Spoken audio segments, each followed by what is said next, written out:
Okay, so today we're diving into a story that pits one citizen against a massive government department. And it really gets to the heart of a huge question about how justice is supposed to work in the UK. I mean, think about it for a second. When a court makes a final call, we all kind of assume that's the end of it, right? It's supposed to be followed. But what if it's not? So, at the very center of this whole dispute is this number, around £10,000. It's for back payments for disability support. And it's not just a claim, a court has already looked at this and said, yep, that money is owed. So, who are the players here? Well, on one side, you've got Teamandeep Singh Gill, who's actually representing himself in court, and on the other side, the Department for Work and Pensions, the DWP, which is, one of the biggest government agencies in the UK. It is a classic David versus Goliath setup. So this whole thing kicks off with what should have been the final chapter, a clear, straightforward win in court for Mr. Gill. But as you're about to see, that legal victory, well, that was just the start of a whole new fight. All right, so to really get what's going on here, we need to rewind a bit, back to the original ruling from the Social Security Tribunal. The one decision that was supposed to settle all of this for good. And wow, the reversal could not have been more dramatic.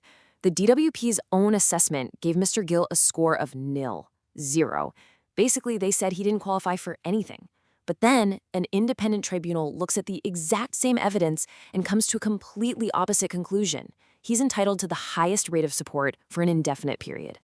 And this wasn't just a recommendation. The tribunal issued a final, legally binding order. Now, here's the crucial part. The DWP didn't appeal the decision. So that should be it, right? Case closed? Well, not quite. So you've got this clear ruling, it wasn't appealed, so the DWP should have started the payments. But that is not what happened. For 2 whole months after this judgment, they just didn't pay.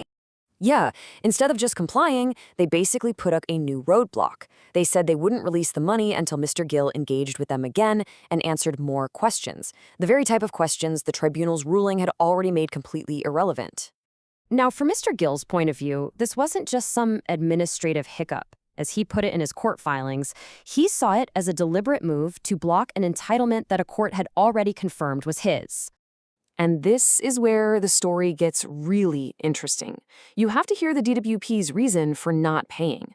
They brought up something called a duty of care, and their argument is now the absolute core of this whole new legal fight. So let's just quickly break down what duty of care actually means, in legal terms. It's basically a formal obligation to be careful and not cause harm to others.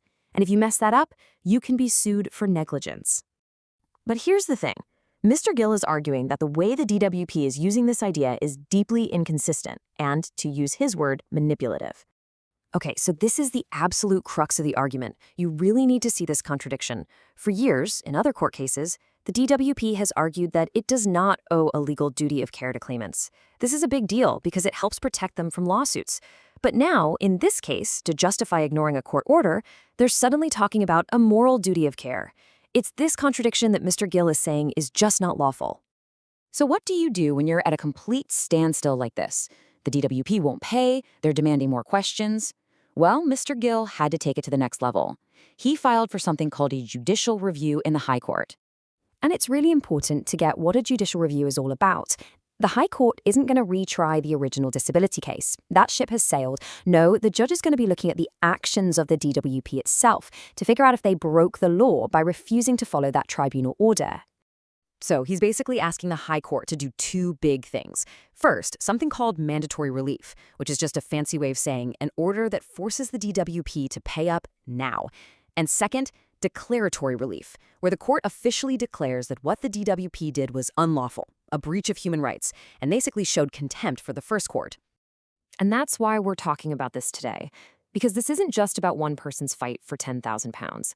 This case really tests some fundamental ideas about the relationship every single citizen has with the government. I mean, what's really at stake here is the rule of law itself. Does the government have to obey court orders just like everyone else? It's about accountability. What happens when a powerful public agency can just ignore a ruling it doesn't agree with? It's about protecting people's rights and, honestly, about whether our courts have any real authority. And so it all comes down to this one really powerful question. It's a case that challenges the very foundation of fairness, because if you, as a citizen, can win in court, get a final and binding judgment, and still be told no, what power does an individual really have against the state?